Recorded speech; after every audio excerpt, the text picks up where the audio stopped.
Welcome, Miller's Monsters. I'm Mr. Beelzebub. This here is Count Luna, and behind me is Edgar P. the Scully. And I say we take a trip down Route 66 today, the historic Route 66. And if you don't know Route 66, it started somewhere in Chicago area. It traveled east to west. And it was highly traveled in its heyday, but eventually traffic was much more than it could hold on its own, and they built another highway which pulled all the traffic off of Route 66 and subsequently left many ghost towns and shops there that are now deserted. And one of these shops was called the Museum Club in Flagstaff, Arizona. And the Museum Club was a lifelong boyhood dream of taxidermist Dean Eldridge. And in 1931, he bought some land about 3 miles east of Flagstaff on Route 66.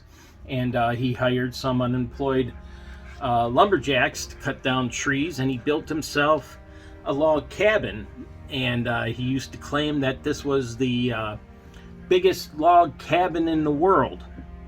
And then later on, he had to revise his claim to the biggest log cabin in the nation. And then even later on, he had to revise his claim to, well, the biggest log cabin in Arizona.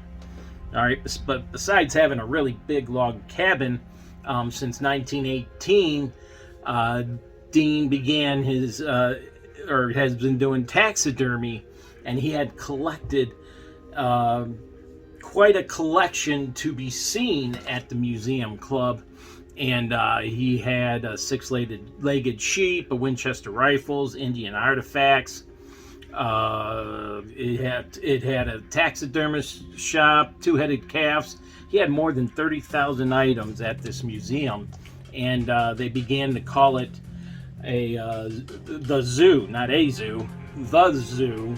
And it was very well liked by those people that traveled down Route 66. Unfortunately, Dean passed away from cancer, and most of his collection was sold at the time.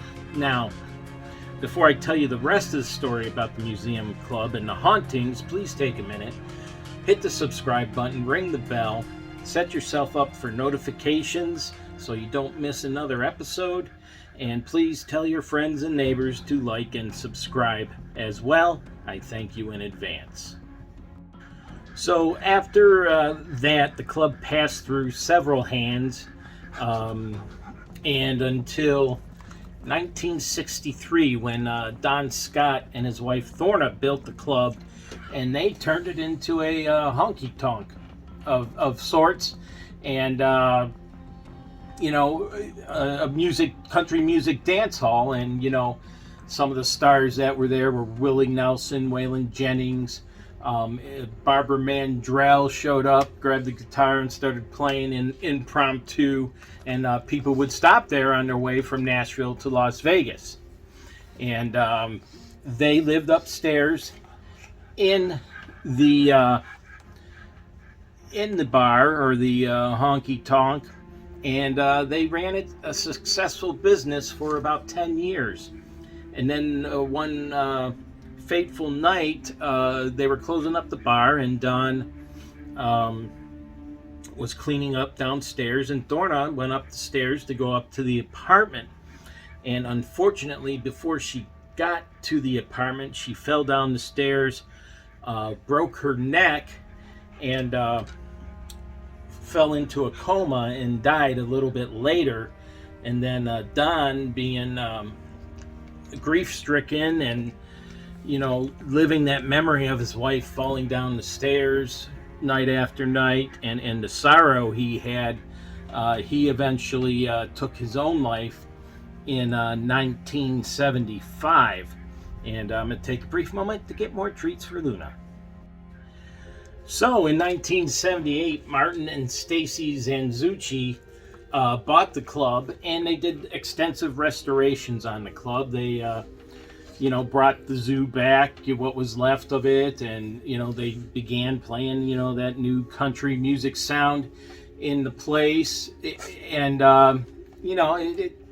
it gained its popularity again. But not only were people coming to the bar again, but it seems like the former owners, Don and Dorna Scott, were coming to the bar again as well, and employees and guests have had heard footsteps and creaks that are often heard coming from the upstairs floor where they once lived. Lights, have a habit of flickering on and off. Chairs rock back and forth on their own, and fires have been lit in the hearth when no one is around. And apparently, Thorna is quite often showing up there. She can be seen on the back of the stairway sometimes, or in the back of the bar. Confused patrons, think she's a bartender. Sometimes she's sitting in one of the dark corner booths, and people go to buy her a drink. Only when they come back with the drink, she is gone. And then there's this incident of one man who used to live in the upstairs apartment, and that's the floor where Don and Thorna used to live. And one day he was pinned to the ground by a Thorna, and it felt like she was sitting on his chest, and she said to him, "You only need to fear the living." And Thorna and Don weren't bad ghosts, but it seemed like they were amusing themselves a little bit at this guy's expense, but he wasn't amused. When she disappeared, he wasted no time, and he broke through the upstairs window, ran across the roof, and disappeared, never to return again. So I don't know how they got that story and how they knew it was her, but apparently, she sat on the guy's chest for a while.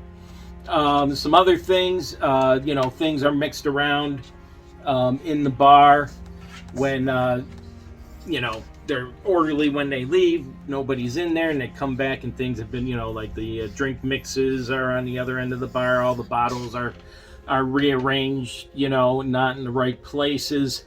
And there's been many guests that have claimed that they've taken pictures and videos with reported ghost-like images appearing on the film. So it doesn't seem like Don and Thorna have given up their rights to the bar.